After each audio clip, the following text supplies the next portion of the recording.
dia, graça e paz. Pastora Sandra falando. Vamos a mais um dia do nosso propósito, 30 dias de oração pela família. Hoje é o 20º dia e estamos nós aqui para falar sobre placas de advertências aos pais. O texto que eu quero ler com vocês está lá em Atos, no capítulo 27. Vamos ler aqui alguns versículos do 9 ao 11, e daí o 13 e o 14. Diz assim a palavra. Por isso Paulo os advertiu: Senhores, vejo que a nossa viagem será desastrosa e acarretará grande prejuízo para o navio.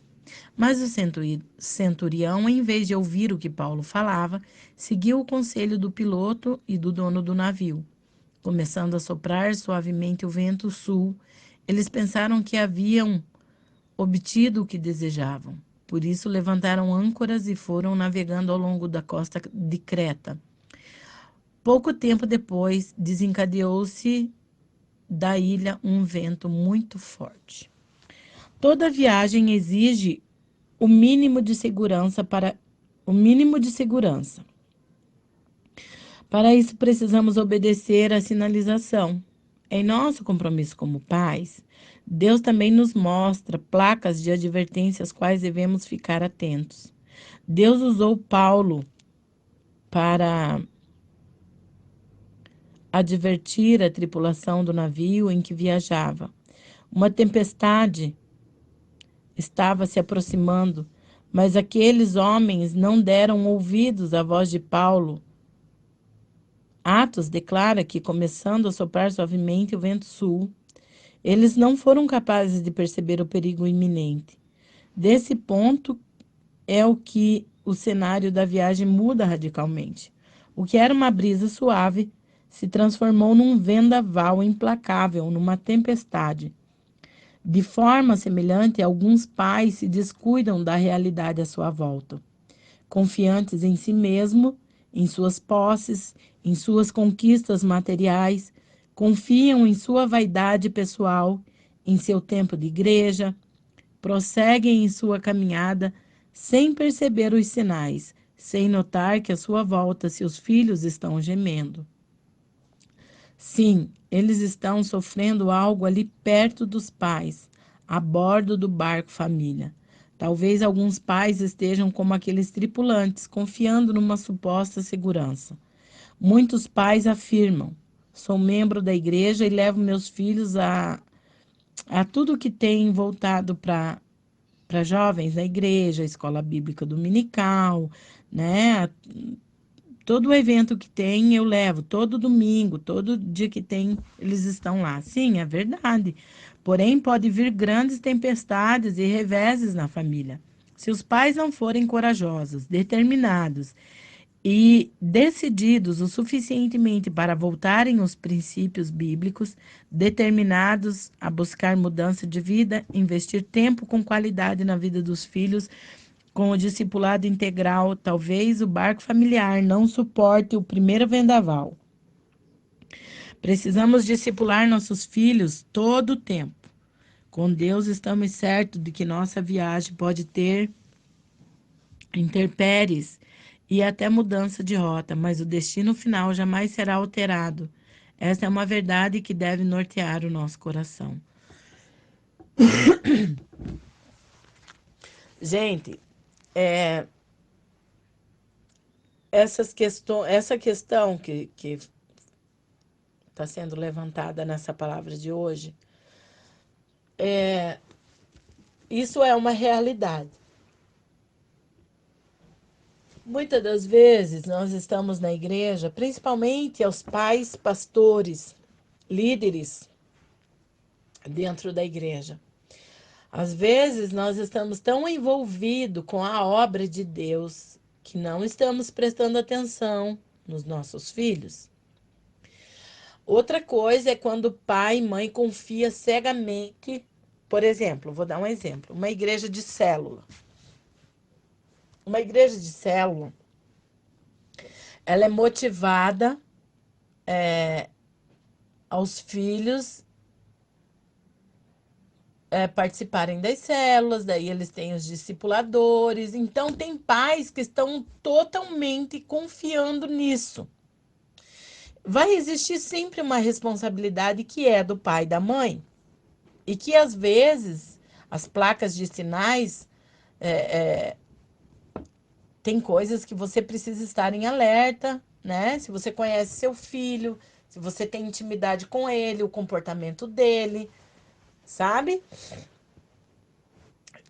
O pai e mãe tem que prestar atenção, tem que pedir para o Senhor sabedoria, Senhor, que eu não venha passar despercebido, que eu venha perceber algum sinal, alguma coisa que está acontecendo. Nós precisamos estar em alerta.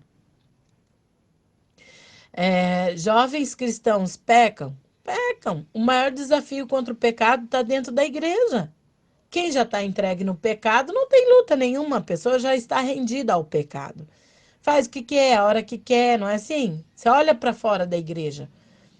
Os jovens cada dia mais cedo envolvidos sexualmente, né? Num mundo de promiscuidade e pecado, sem regras, sem limites, né? Entregues ao vício, à vida de bebida.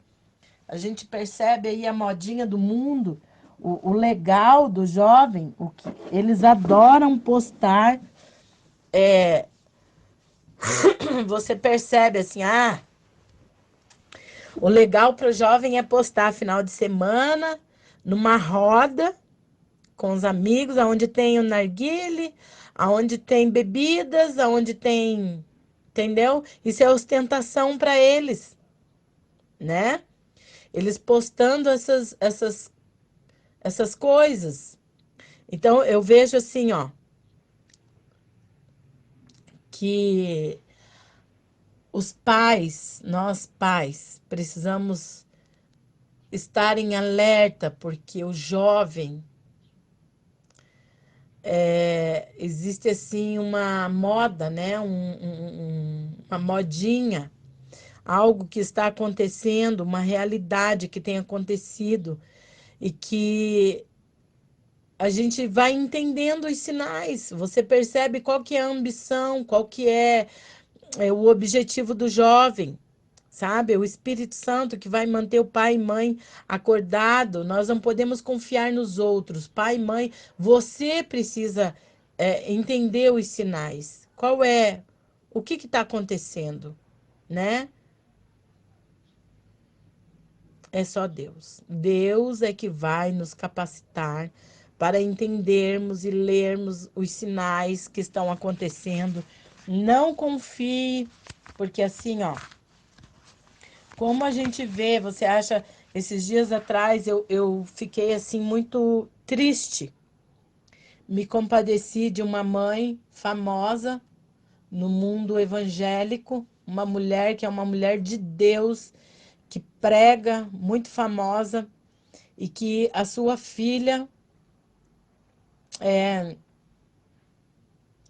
se desviou e lógico, né? O diabo ele tem prazer em destacar isso. De repente ela virou notícia e eu fiquei tão triste de ler a declaração que ela deu em relação à sua vida familiar, sabe? O que ela era. Aí eu fiquei. O que todo mundo faz é julgar, né? Mas eu me coloquei no lugar daquela mãe e eu fiquei imaginando como não é fácil isso.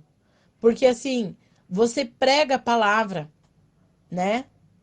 E às vezes o maior desafio, o inimigo, ele vem e encoraja os nossos filhos. Em algum momento, a falha sempre está na gente. A gente não vai culpar Deus por isso, não. O diabo quebra a cara aqui, porque aqui na minha casa eu sei que é eu que sou limitada, eu que sou falha.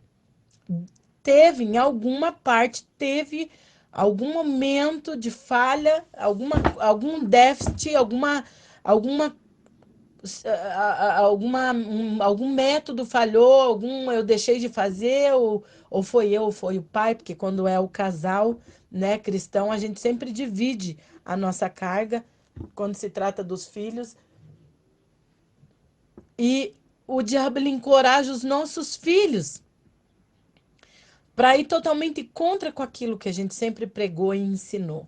E o diabo tenta fazer isso trazendo uma frustração nos pais, porque dá uma sensação de frustração. Puxa vida, eu ministrei na vida de outros jovens, eu preguei isso para outras mães, por muito tempo Deus me usou para ministrar isso na vida de outras pessoas e de repente surge uma situação dessa dentro de casa.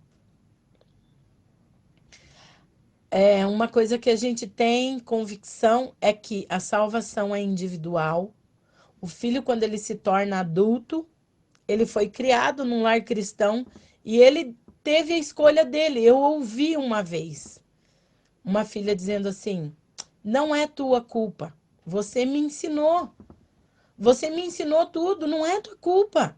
Foi eu que escolhi esse caminho. Você me ensinou tudo certinho. Mas eu escolhi experimentar, eu escolhi provar isso. E daí? Que isso é possível, isso é real. Então, diante dessa realidade, né? Existem essas duas versões. Existem os sinais que às vezes a gente, como pai, não percebe, e existe a surpresa de quando você se depara com essa situação, né? A turbulência veio. A gente não leu, não interpretou os sinais e a turbulência vem contra o nosso barco. E também, depois, quando a turbulência vem, o que vamos fazer? Precisamos continuar confiando em Deus. É assim, agora, eu tenho certeza que essa mãe deve orar, ela deve estar num propósito de oração intenso em relação à filha, né? Porque às vezes a pessoa está numa vida corrida, uma vida social, uma vida de agendas, né? Totalmente, e a gente acaba fazendo pelos outros e deixando a desejar dentro da nossa casa. A gente acha assim, ó, que pronto, eles cresceram. Gente, tá aí uma realidade que eu quero compartilhar com vocês. Mãe, ela nunca deixa de orar pelos filhos. Esposa nunca deixa de orar pelo marido. A gente acha que a campanha pelo marido é até que ele se converta. Ele se converte e você precisa continuar orando. Não existe fim. Eu lembro que uma época que eu estive numa igreja que tinha como que era o cartãozinho da oração perseverante. É oração perseverante a vida inteira. Filho, a gente cria filho e a gente tem uma doce ilusão assim, pronto, criei o meu filho. Nada disso. O filho é criado, não é uma verdade que a gente traz. Até tem um ditado do mundo, filho criado, trabalho dobrado, né? A oração continua, o propósito continua. Nós precisamos orar. Mãe, pai, sempre vai ter essa mesma função. A gente deixa de mandar. A gente deixa de. Tem uma altura da vida do filho que você deixa de ter autoridade sobre ele, porque ele casa, ele vai embora, né? Então você não tem aquela autoridade no sentido de você manda e ele obedece. Mas no mundo espiritual, você continua sendo uma influência, uma potência de influência espiritual na vida do filho, do familiar. Então vamos orar para que haja essa consciência na família. Pai, em nome de Jesus, nós queremos clamar ao Senhor nesse dia, pedindo que o Senhor nos dê sabedoria, discernimento para sabermos identificar as placas de advertência, que possamos, Senhor, ter esse discernimento dos sinais, de não confiar no nosso eu, na nossa capacidade e achar que está sempre tudo bem, porque às vezes tem coisas acontecendo e nós não estamos identificando os sinais. Senhor, nós queremos pedir que os pais de todos aqueles que estão orando, todos aqueles lares, que o Senhor dê esse discernimento, para que o barco da família não naufrague diante dos desafios da vida, para que haja disciplina, que os pais possam disciplinar os seus filhos. Senhor, em nome de Jesus, que os pais venham entender que a disciplina é muito mais importante do que presentear os filhos com coisas materiais. Senhor, pelos filhos, para que aprendam a confiar em Deus, preparando-se assim para os tempos de tempestade. Pelos pais corajosos, determinados em investir tempo de qualidade na vida dos filhos. Porque nós vemos pais, Senhor, nós vemos os pais que não têm tido tempo com os filhos, que acabam querendo suprir a ausência com presentes, acreditando que a vida financeira vai suprir todas as necessidades desse filho. Acaba que essa vida de glamour, essa vida de dinheiro, de capacidade financeira, não supre as necessidades espirituais e emocionais. Senhor, em nome de Jesus, dá sabedoria aos pais para na vida cotidiana, no dia a dia, para que haja, Senhor, um despertar dessa família. Pai, tanto dos filhos como dos pais, de saber que a referência, o socorro é Jesus. Em nome de Jesus, nós queremos clamar nessa manhã, para que haja, Senhor, essa estratégia de sabedoria na família, para que haja uma aliança, para que haja um compromisso, em que nos tempos de crise também o Senhor é a nossa referência, o Senhor é o nosso socorro. Em nome de Jesus, nós te agradecemos, Senhor. Amém.